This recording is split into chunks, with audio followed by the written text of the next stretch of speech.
In a single moment, a cardboard sign and a pair of weary eyes turned a global icon's world upside down, pulling him back to a childhood he'd never forgotten. Miami's downtown streets throbbed under a bruised sky, clouds heavy with unshed rain, the air thick and sticky. Sidewalks teemed with life, tourists in flip-flops snapping photos, vendors shouting over sizzling grills, cars honking in a restless chorus. Cristiano Ronaldo moved through it all, a ghost in the crowd, his face shadowed by a black baseball cap pulled low. Sunglasses hid his sharp eyes, a grey hoodie draped over his frame, masking the physique of a global icon.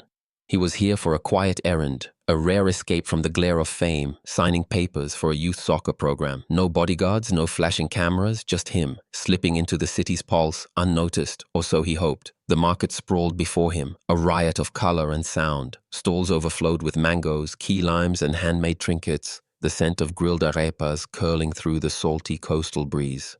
His sneakers scuffed the uneven pavement, his gaze skimming the chaos until it snagged on something. Someone tucked against the chipped stucco wall of a corner bodega. A woman sat there, her body folded on a frayed blanket, her clothes patched and faded, a cardboard sign propped in her lap. Scrawled in bold, shaky letters, it read, "Please help. God bless." Ronaldo's steps faltered. His heart gave a strange lurch, a tug of something buried deep, something old. Her face, etched with lines of hardship, held eyes that gleamed with a quiet kindness, a familiarity that clawed at his memory. He froze, the market's din fading to a dull roar. Was it her? Could it be? His mind spun back, decades falling away.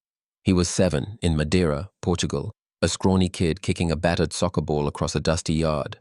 Before we dive in, drop a 1 in the comments if you're ready for an emotional ride. Hit that like button to spread the love and subscribe. Trust me, the ending will blow you away. A woman's voice, warm like summer, cheered him on, her hands clapping as he weaved past invisible foes. "You're unstoppable, Chris," she'd laugh, her smile a shield against the world. Maria, his caretaker, his second mother, who'd believed in his wild dreams when they were just a boy's fantasies. Could this woman, here on a Miami sidewalk, be the same Maria who'd shaped his soul? Ronaldo's breath hitched. He stood rooted, his sneakers glued to the cracked pavement. A street vendor, Juan, lean and grey-bearded, watched him from a taco cart, eyes narrowed. "Yo, you staring like you know her, man," Juan called, his voice edged with distrust. "She don't need no gawkers." Ronaldo didn't respond, his focus locked on the woman. A girl, maybe 10, with tight braids and a pink backpack, knelt beside her, offering half a sandwich wrapped in foil. "Here, Miss Maria," the girl said, her voice soft, almost reverent. Maria's lips twitched into a faint smile, her trembling hands accepting the gift. The name hit Ronaldo like a thunderbolt. Maria. His chest tightened, a knot of grief and hope twisting inside. He took a step forward, then another, the crowd's noise dissolving into a distant hum. Maria's head lifted, her gaze meeting his, as if she felt the weight of his stare. Her eyes widened, a spark of recognition cutting through the fog of exhaustion. Ronaldo's throat closed up. He crouched, ignoring the curious glances of passers-by, his voice low, raw. "Maria, is that you? Did you take care of me in Madeira?" Maria's breath caught, sharp and ragged. Her hands gripped the cardboard sign, knuckles blanching, tears glistened in her eyes, threatening to spill. "Meu Deus," she whispered, her voice cracking. "Cristiano? My little Chris?" The words shattered something in Ronaldo. His legs felt unsteady, his heart pounding as if he'd just sprinted a full pitch. It was her, the woman who'd bandaged his scraped knees, who'd told him tales of Portuguese explorers under starlit skies, who'd slipped him extra bread when his family's table was empty. Now she sat here, broken by life, discarded on a Miami street. The moment stretched, heavy with years of loss and longing. Juan stepped closer, arms crossed, his skepticism unwavering. "You for real, man? You that soccer guy? Don't play her." Ronaldo shot him a look, not angry, but firm, then turned back to Maria. "What happened, Maria? How did you end up here?" Her gaze dropped, shame flickering across her weathered face. "Life, Chris," she murmured, barely audible. "It takes things away. I came to America for a better chance, but the job stopped. I got sick, lost my home. Now, this is where I live." She gestured to the blanket, her voice hollow, resigned. Ronaldo's jaw clenched, a surge of anger, at the world, at fate, burning in his chest. A crowd began to gather, phones raised, whispers rippling. "Is that Ronaldo?" a voice hissed. A teenager started recording, the flash of his camera glinting in the dim light. Ronaldo didn't flinch. He knelt closer, his hand brushing Maria's shoulder, gentle but sure. "You're not staying here," he said, his voice thick with resolve. "Not another day." Maria shook her head, tears spilling down her cheeks, carving tracks through the grime. "You don't owe me, Chris. You've got your life, your fame." But Ronaldo's eyes blazed fierce and unyielding. "You gave me mine, Maria. You believed in me when I was nothing." The young girl, Lily, watched, her eyes wide, clutching her backpack like a lifeline. Juan's stance softened, his hand tossing Ronaldo a bottle of water from the cart. "All right, man, you're legit. Help her then." Ronaldo nodded, his mind racing, plans forming like plays on a field. He couldn't erase Maria's pain, couldn't undo the years she'd suffered, but he could change her future. He helped her stand, her frail frame leaning into his strength, her blanket slipping to the ground. The crowd parted, some staring, others filming, but Ronaldo's focus was singular. Lily trailed behind, hesitant but drawn to the scene. His heart pounded, not from the eyes on him, but from the weight of a promise taking shape. This wasn't just a reunion, it was a reckoning. He saw Maria's eyes, the same ones that had once lit up when he scored a goal in the yard, now dulled by hardship but still holding a flicker of hope. He remembered her hands, calloused but gentle, tying his shoelaces before a match, her voice whispering, "You're going to shine, Chris." That shine had taken him to stadiums, to trophies, to a life she could never have imagined. But she'd imagined it for him, and now she was here, forgotten by the world, not by him, never by him. The market's chaos pressed in, vendors shouting, horns blaring, the scent of fried plantains heavy in the air. But Ronaldo and Maria existed in a bubble, a moment carved out of time. He held her arm, steadying her as they moved through the crowd, Lily's small steps echoing behind. Juan watched, his arms still crossed, but a faint nod betrayed his respect. "Take care of her, soccer man," he muttered. Ronaldo didn't look back. His mind was already beyond the street, beyond the market. He saw a future where Maria had a bed, a roof, a life with dignity. He saw himself repaying the debt he'd carried, unspoken, for years. The teenager with the phone followed, still filming, his voice loud. "Yo, this is wild! Ronaldo's saving someone!" Ronaldo ignored it, his grip on Maria firm but tender. Her steps were slow, her body frail, but her eyes held his, searching, as if she couldn't believe he was real. "You don't have to do this," she whispered again, her voice trembling. "I'm nobody now." Ronaldo stopped, turning to face her, his eyes fierce. "You're everything to me, Maria. You always were." The words hung between them, raw and true. Lily's gaze darted between them, her young face etched with awe. The crowd's murmurs grew louder, more phones raised, but Ronaldo didn't care. He saw only Maria, her tears, her trembling hands, her cardboard sign now abandoned on the pavement. He saw the boy he'd been, the dreams she'd nurtured, the love she'd given without asking for anything in return. He took a deep breath, the humid air filling his lungs, and made a silent vow. This was his chance to give back, to honor the woman who'd made him. As they reached the edge of the market, the first raindrops fell, light but steady, dotting the pavement. Ronaldo pulled off his hoodie, draping it over Maria's shoulders, shielding her from the drizzle. She looked up at him, her eyes shining with something new. Gratitude, yes, but also trust, the kind she'd once given him as a child. Lily stayed close, her backpack bouncing as she kept pace. The crowd began to disperse, the rain driving them away, but the moment lingered, heavy and sacred. Ronaldo's car waited around the corner, a sleek black SUV, discreet but unmistakable. He opened the door, helping Maria inside, her movement slow, almost reverent, as if she feared the seat's softness might vanish. Lily hesitated, glancing back at the market, then at Ronaldo. "Go with Sarah at the community center, okay?" he told her gently, remembering the girl's connection to Maria. "I'll make sure you're taken care of too." Lily nodded, her braids swaying, and ran off, her small figure disappearing into the rain. Ronaldo slid into the driver's seat, the engine humming to life. Maria sat beside him, her hands still clutching her tote bag, her eyes fixed on the windshield where rain streaked in thin rivers. "Where are we going, Chris?" she asked, her voice barely above a whisper.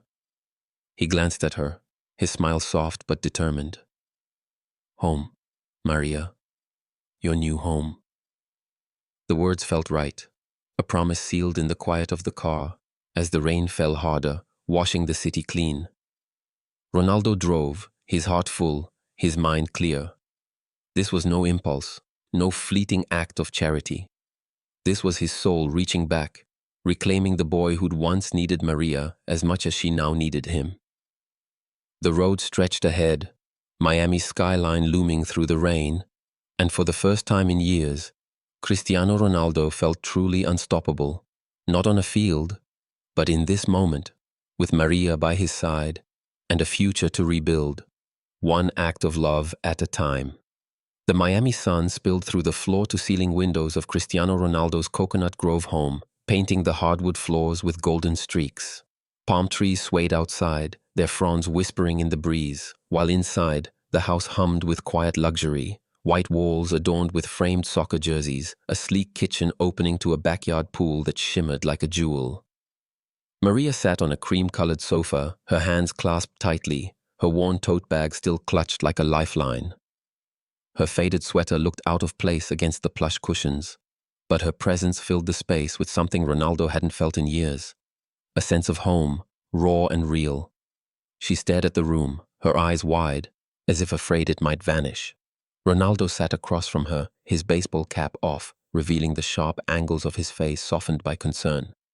"Maria, tell me everything," he said, his voice low, urgent. Her sigh was heavy, her gaze tracing the polished floor. "After Madeira, I worked wherever I could, cleaning houses, watching kids. I came to Miami 10 years ago, chasing a better life. But age crept up. Jobs wanted younger hands. Then diabetes hit, hard. Medicine or rent, I couldn't afford both. The streets just happened." Her voice broke, a whisper of defeat. Ronaldo's jaw tightened, his fists clenching. He'd faced the world's toughest defenders, but this helplessness was a new kind of opponent. Maria, who taught him to kick a ball with precision, who'd whispered, "You'll be a star," when he doubted himself, was now a shadow of that fierce woman. He stood pacing, his sneakers silent on the rug.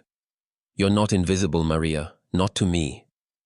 He grabbed his phone, dialing Alex, his manager, a sharp New Yorker with a knack for fixing chaos. "Alex, get here, now." Within an hour, Alex strode in, his tailored suit crisp against Ronaldo's gray sweats. "What's the deal, Chris?" he asked, eyeing Maria with curiosity. Ronaldo recounted the reunion, his voice thick with emotion, the market scene replaying in his mind, the cardboard sign, Maria's trembling hands, the rain. Alex nodded, already tapping his tablet. "We'll get her medical care, legal aid, a place to stay, but heads up, that street video's blowing up online, people are talking." Ronaldo cursed softly. Fame was a beast, and he didn't want Maria's pain turned into a headline. He looked at her, her eyes downcast, and made a decision. "We're going to Overtown. There's a community center she used to help at." Maria's head lifted, a flicker of memory in her gaze. They drove through Miami's gritty heart, the skyline giving way to faded buildings and cracked sidewalks. The Overtown Community Center was a modest brick structure, its walls alive with murals, kids kicking soccer balls, families laughing in bright colors. Sarah, the director, a warm woman with a quick smile, gasped when she saw Maria. "Maria? Oh, honey, we thought you were gone." She pulled Maria into a hug, tears brimming. "You used to light this place up, serving meals, teaching kids." Maria's shoulders eased, a spark of her old self flickering. Ronaldo watched, his heart swelling. He pulled Sarah aside. "What does this place need?" Sarah listed supplies, staff, a dream of expanding outreach. Ronaldo nodded, his mind already mapping a plan. But first, Maria needed stability. Back at his house, he arranged a doctor's visit for the next day. He called a lawyer to restore Maria's lost documents, ID, social security, everything the system had stripped away. Lily, the girl from the market, had come along, invited by Sarah. She hovered near Maria, her pink backpack slung over one shoulder, her eyes bright with awe. Ronaldo noticed. "You like soccer, Lily?" he asked, crouching to her level. She nodded, shy. I play at school, but we got no coach. Ronaldo's grin was instant. You do now. He enrolled Lily in his youth soccer program, assigning a coach to mentor her. Maria watched, her eyes misty. You're still that boy who shared his candy, she said softly. Ronaldo laughed, but her words hit deep, stirring memories of Madeira's dusty streets, Maria slipping him an extra orange when his stomach growled. Social media buzzed with the viral video. Some called him a hero, others a showboat. Ronaldo ignored it, focusing on Maria's first doctor's visit. The diagnosis was manageable with treatment, a relief that made her shoulders sag with hope. He bought her clothes, simple dresses, soft sweaters, shoes that didn't pinch. Each day she stood taller, her eyes brighter. One evening at the community center, Maria joined a cooking class, teaching kids like Lily to make Portuguese caldo verde.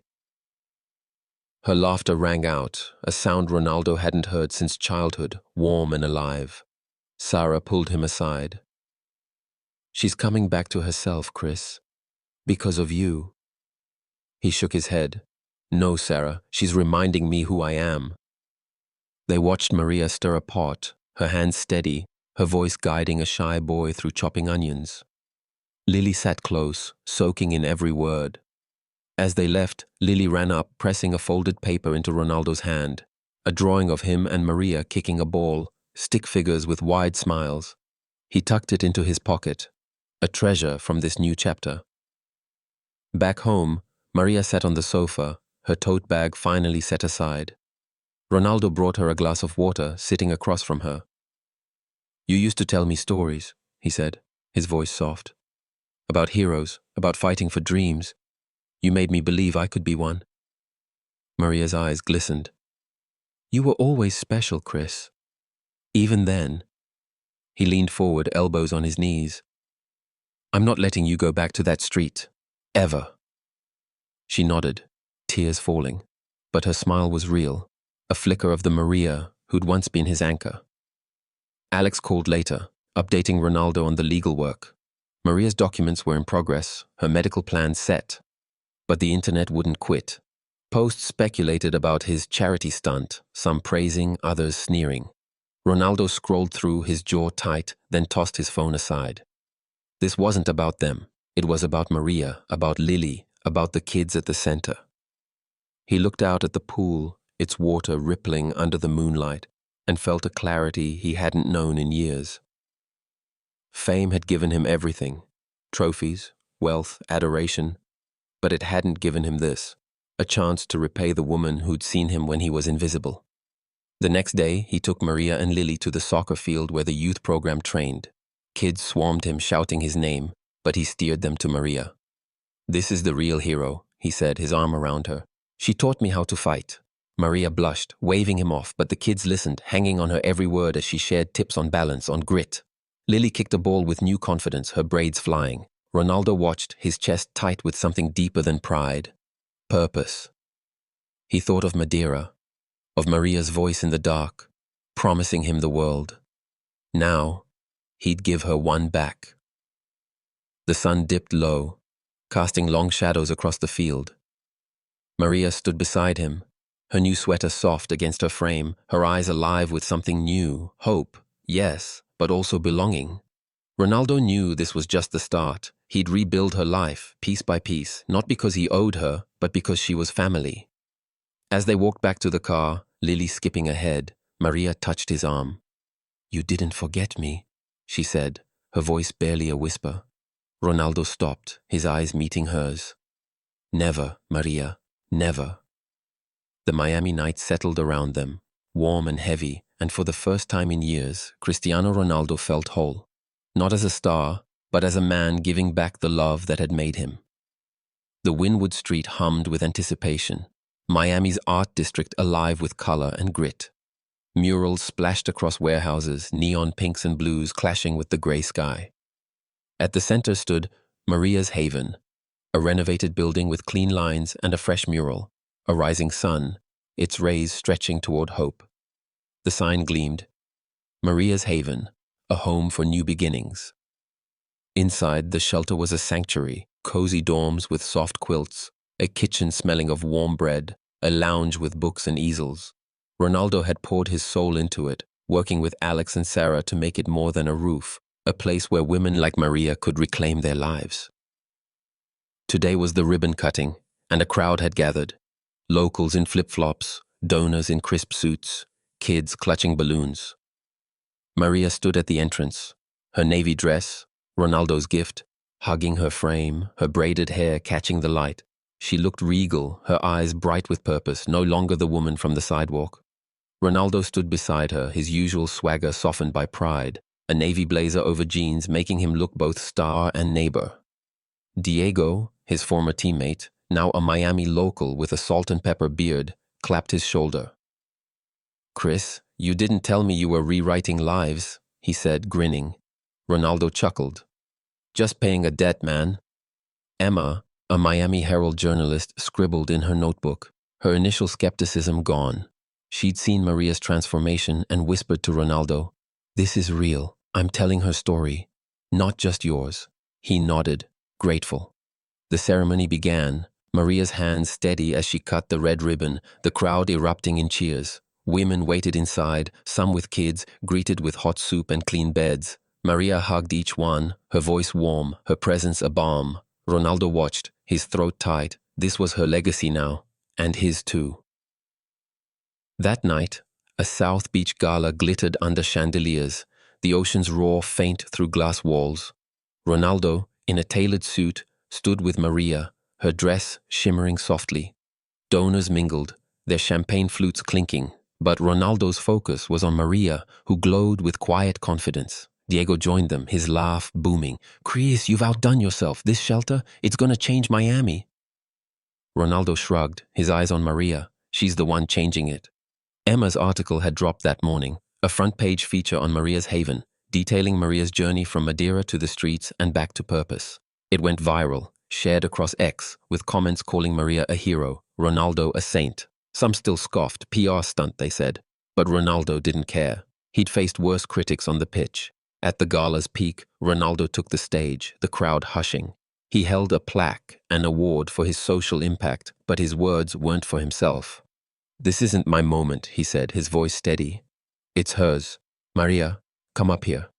She froze, her eyes wide, but Ronaldo's outstretched hand gave her courage. She climbed the steps, her steps slow but sure, the crowd silent. From the stage she saw faces, donors, reporters, Diego, Sarah, even Lily, who'd come with her soccer team, her pink backpack swapped for a jersey. Maria gripped Ronaldo's hand, her breath shaky. He spoke, his voice raw. "This woman believed in me when I was nothing. She fed me, taught me, loved me. Tonight we honor her, not just for what she did for me, but for what she's doing now, giving other women a chance." The room erupted, applause thundering. Maria's eyes glistened, but she stood tall, her smile saying what words couldn't. Lily's team rushed forward, unfurling a banner. "For Maria, our hero." Ronaldo stepped back, letting her shine. Later, as the gala wound down, Ronaldo and Maria slipped onto a balcony, the Miami skyline twinkling below. The air was warm, salted by the sea. Maria clutched a glass of water, her eyes on the stars. "I never dreamed this, Chris," she said softly.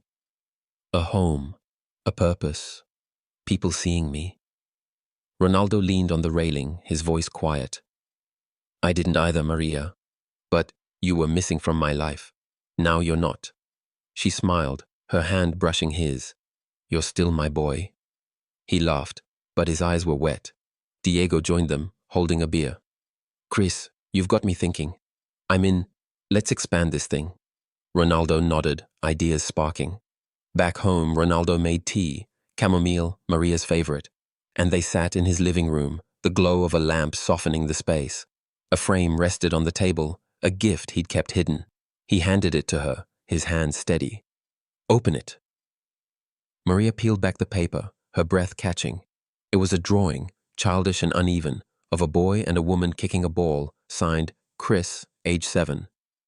Above, in shaky letters, "My second mom." Her hand flew to her mouth, tears spilling. "You kept this?" she whispered. Ronaldo nodded. "Always. It's you and me." She hugged him, her grip fierce, as if holding her past and future at once. The next day, Maria's Haven opened its doors fully. Women arrived, some wary, others desperate, but Maria greeted each with a smile, offering coffee, a bed, a chance. Sarah coordinated staff, while Alex handled donations pouring in from the gala. Lily visited, her soccer cleats muddy, her grin wide. "Miss Maria, I scored today," she chirped. Maria laughed, pulling her close. "That's my girl." Ronaldo watched from the doorway, his heart full. Emma's follow-up article hit, profiling the first residents, and X buzzed again, hashtags like #Maria's Haven trending. Diego called, pitching a youth program tied to the shelter. Ronaldo agreed, his mind racing with plans. One afternoon, he took Maria to a park where kids played soccer, their shouts echoing. They walked slowly, her steps stronger now, her face lit by the sun. "Remember when you chased kites here?" she asked, her voice teasing. Ronaldo grinned. "And you'd yell at me for ripping my shorts." They laughed, the sound blending with the kids' cheers. That night, Ronaldo planned a surprise. He drove Maria to a quiet street, a small house waiting, its porch lined with flowers. A plaque read, "Maria's house." Her eyes widened. "Chris, what's this?" He smiled. "Your home, Maria, not a shelter, a place that's yours." She shook her head, tears falling. "You've done too much." He took her hand. "Not enough. You gave me a home once. Now it's my turn." She stepped inside, her fingers trailing the walls, the sofa, a photo of them on the mantel. Ronaldo as a boy, Maria behind him, both smiling. She turned, hugging him, her sobs soft. "Thank you, my boy." Ronaldo held her, his own eyes wet. The house was simple, but it was hers, a symbol of her worth. Weeks passed, and Maria's Haven thrived. Maria led with quiet strength, mentoring women, teaching them to cook, to dream again. Lily's team won a tournament, dedicating it to her. Ronaldo visited often, bringing supplies, playing soccer with the kids. One evening, he and Maria sat on her porch, the air sweet with jasmine. She sipped tea, her eyes on the stars. "I thought I was lost," she said. "But you found me."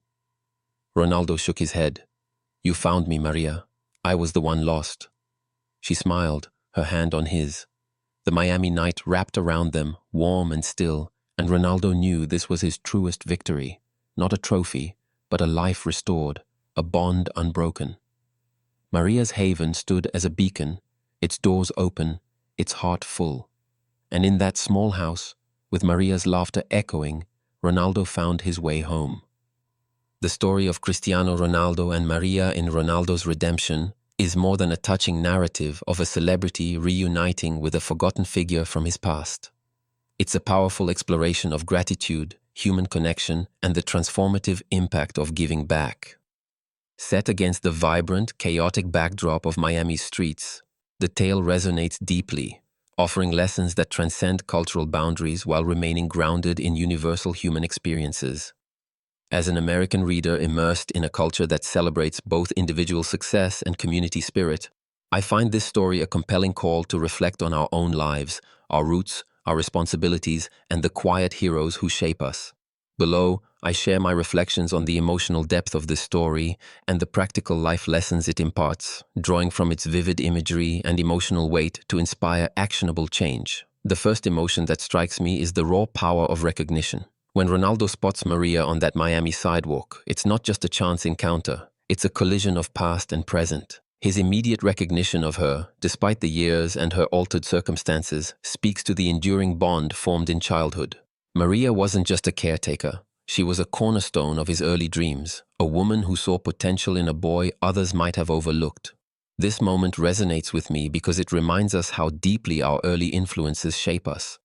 In American culture, we often celebrate self-made success, but Ronaldo's story challenges that narrative. No one is truly self-made. Behind every achievement are people, parents, teachers, mentors, or even a kind neighbor who plant the seeds of possibility. Reflecting on my own life, I think of a high school coach who stayed late to help me improve my jump shot, or a librarian who slipped me books she thought I'd love. These small acts, like Maria's encouragement of young Cristiano, ripple forward, shaping who we become. The lesson here is clear.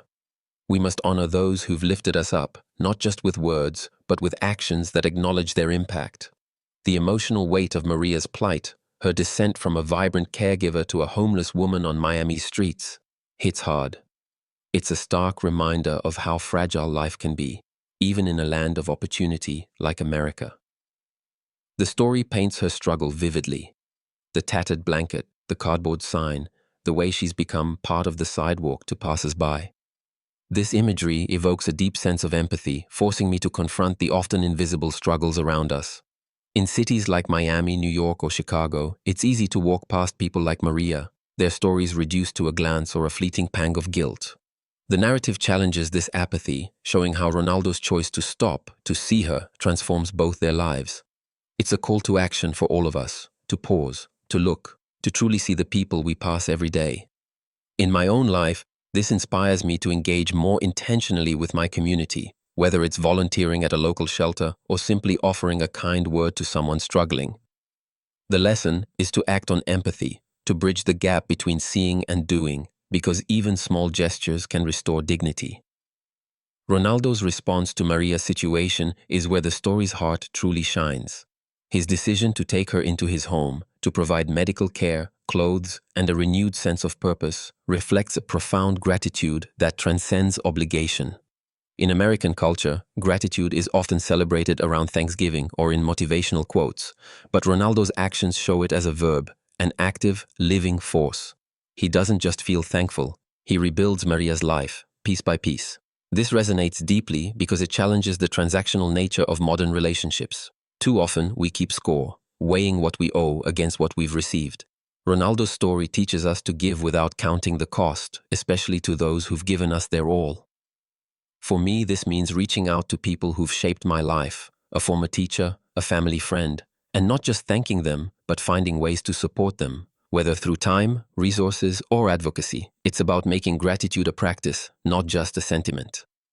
The introduction of secondary characters like Juan, Lily, and Sarah adds layers to the story, highlighting the communal aspect of redemption. Juan, the skeptical vendor, represents the protective instinct of communities often overlooked by society. His initial distrust of Ronaldo mirrors the wariness many feel toward outsiders offering help, a reminder that trust must be earned.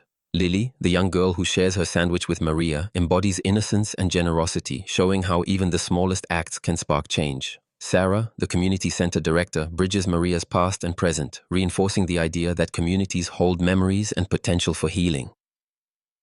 These characters ground the story in a distinctly American context, where diverse communities, often vibrant yet struggling, rely on collective effort to thrive. They teach us that change isn't just one person's burden. In my life, this translates to collaborating with others, friends, co-workers, local organizations, to amplify impact.